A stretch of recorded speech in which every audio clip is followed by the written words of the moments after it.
Hi, I'm Birdime.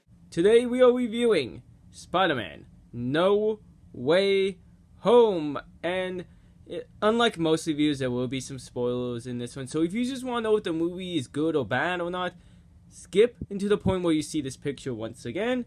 If you don't want any spoilers and you just want an overall review of the movie, because I just felt like it would be an injustice to kind of review the movie without saying one or two spoilers, you know what I mean? But let's just get into the movie. Spider-Man No Way Home was almost everything it cracked up to be. The writing was almost perfect throughout the entire movie. There was a few cringy lines that unfortunately hurt the movie, like the Scooby-Doo this shit thing wasn't that good. There was a few jokes that kind of just like, oh, okay. And the issue always is going to be that sometimes these jokes just feel like it stops the entire momentum of the movie. But beyond that, the movie was almost entirely good. The action was great. It wrapped up years of movies all in one and finished some people's stories. People like Electro, Doc Ock, and Green Goblin all got very well written scenes. Besides, sometimes with Electro, it feels like every time he was on screen, someone had to remind, oh, they bad have ears. Oh, he fell into ears. Oh, electric ears. So that got a little bit annoying. And at some points, they were just overly explaining, oh, well, this is why he looks this way and this way. And I don't know, it felt like they didn't do it for anyone else, so I don't know why they needed to do it with him. Though the story arcs between Green Goblin and Doc Ock really felt like what people would have wanted the story to go if they got a second chance to redo it all.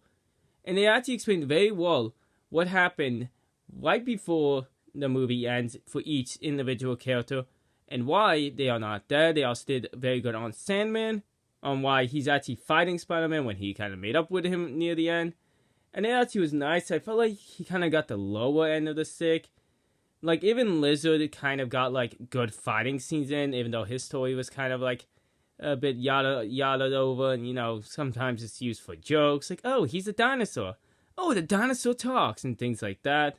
Now, this is an actual major spoiler, so if you just wanted some minor spoilers, just skip to the next picture. Aunt May dying was just a wonderful scene, almost a wonderful scene, because just randomly throughout it, they just had to, like, I don't mind, like, showing scenery as it happened, like, with the SWAT team actually running in on the scene as it was happening.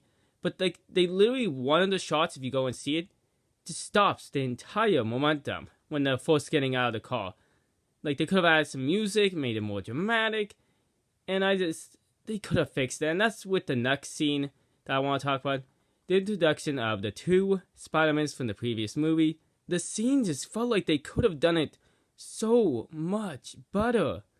And that's one of the few scenes that actually kind of hurts the movie. Is that you expected, like, this grand entrance with, like, big music score and stuff like that, but it's just, I don't know. It wasn't a bad introduction, but you kind of, like, after years of waiting for it, you kind of had, like, your hopes in mind. But the scenes of the Spider-Mans together are some of the best scenes in the movie.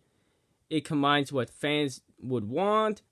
They will make some jokes. Some of them not that good, but like, oh my god, you spew webs from your hand? We use web shooters. Like, very on the nose stuff. And it's kind of nice, like, some of the memes got in there. Because I like the memes and the references, but you gotta kind of do it more subtly instead of just making it so on the nose. And that's the only thing that really hurts this movie from being perfect, is the on the nose aspects of the movie.